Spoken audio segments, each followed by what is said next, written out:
Alright, Chagiga Daf Yud Gimel. So if Yud Beis had to do with Bereshis, Beis for Bereshis, then Yud Gimel has to do with Maisa Merkava.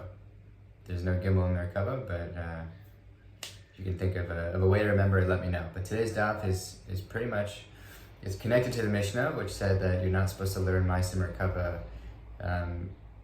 even in groups of one-on-one unless you meet certain criteria.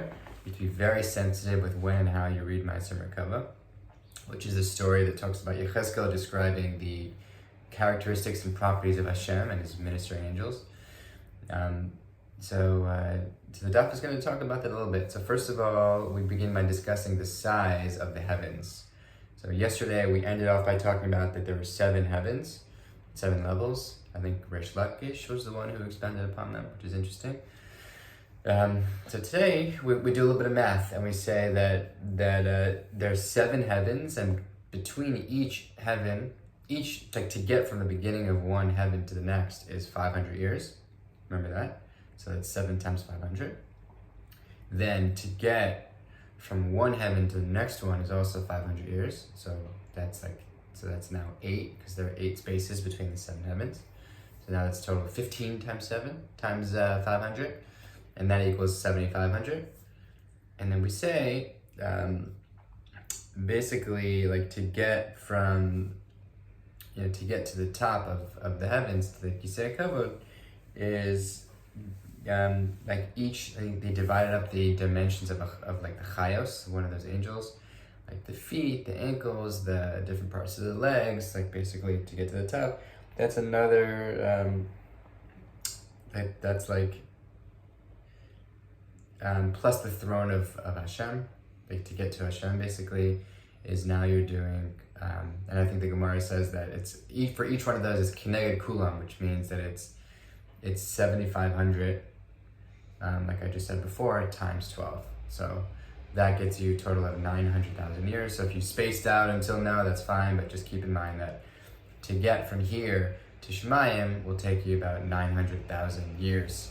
So it's the Gemara says it's ironic that Nebuchadnezzar and Nimrod thought that he could conquer the heavens just by getting there, but he didn't realize that it takes a little bit longer than the average lifespan of one individual. Then we go on to Meister Merkava.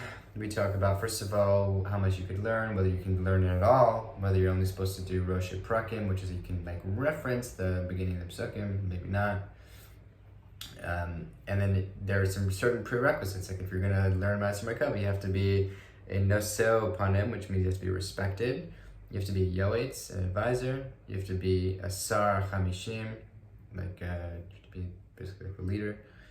You have to be a Chacham Charashim, you have to be wise. Navon Lachash, you have to be someone who can comprehend mysteries. There are all these characteristics. Not everyone is built for Meister Merkava. And we're going to learn more about that on tomorrow's Daf, about the 4 people who entered in Pardes. And you really have to be in a certain frame of mind to be comprehending these sorts of things. This Daf talks about the definition of Meister Merkava. Where does it start? Where does it end? There's a pasuk. Just to define if we need to be careful about learning it, then what do we consider to be Meister Merkava? There's some stories in here about Rav Yosef, who was very reluctant to teach Meister Merkava.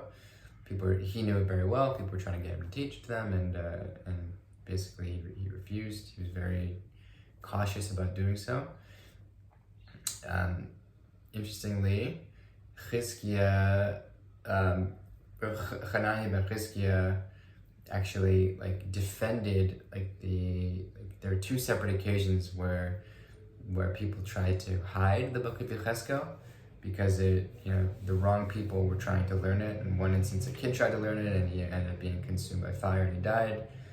Another time they wanted to hide the book of Yechezkel just because it just has a lot of contradictory halachos in there that you have to really understand many things before you otherwise you get the wrong impression.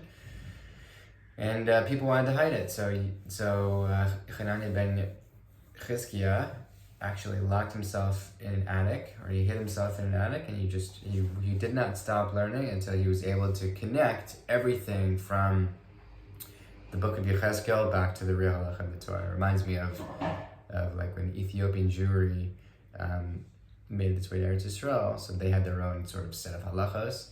And some of them didn't really shtim with like our own. So Rabbi Sharon Shalom, who was a rabbi I met, who lives in Kiryat Gat, wrote a whole sefer basically connecting their halachos with ours to show that it's actually the same Torah. The same thing here. Yechezkel ben Hananiah was able to successfully prevent them from hiding the book of Yechezkel because of its ability to confuse people. We have a pasuk, and then I think the rest of the daf goes on to expound on different psukim within Ma'aser Merkava. I'm not going to cover all of them because they're very complex words and it could take a long time. But one pasuk that was interesting is it says Va'areh b'hinei ruach serah ba'am min hatzafon. There's a strong wind coming from the north. The pasuk says that basically that strong wind refers to Nebuchadnezzar, who comes in and will eventually conquer Eretz Yisrael and the rest of the world. So we learn from that like, and this is interesting. It says that when the Jewish people are conquered, Hashem doesn't make sure that they're conquered by somebody strong. If you're gonna lose the game, you gotta lose by a good team, not a bad team. Otherwise, it's embarrassing for you. So that's why Hashem sort of gave the power to Nebuchadnezzar to defeat the Jewish people, which is crazy. And we talk about the Chashmal, which is like the angel of fire. It's a word, big chash plus malos, meaning the angels are sometimes silent, sometimes they speak. Interesting that Yechezkel and Yeshaya, they seem to be both great Chachamim, great Nevi'im, but the Gemara says that Yechezkel was like a villager in the when it came to dealing with Hashem, and Yeshaya was much greater. Basically, he was a lot closer to Hashem and had greater nevuah. And then the pasuk says that there are four faces for the angels that Yechezkel saw. This is connected to the pasuk that says Ashir el Hashem ki ga'o ga'a, which means like, what are the four faces? The lion, which is the king of the animals; eagle, which is the king of the birds; an ox, which is the king of the domesticated animals; and then a man who's like, supposed to be higher than all of them. And then Hashem is ki ga'o ga'a, is higher than the highest down here, meaning the God of the people. Lastly, we end by talking about like the number of Hashem's servants. In one instance, it says infinite. In one instance, it says that there's 10,000 or there's finite amount. So daf gives certain answers, but I won't get into it. Tomorrow's daf, brace yourself. We're going to continue this theme of Ma'aser Merkava and get pretty deep. Have a great day.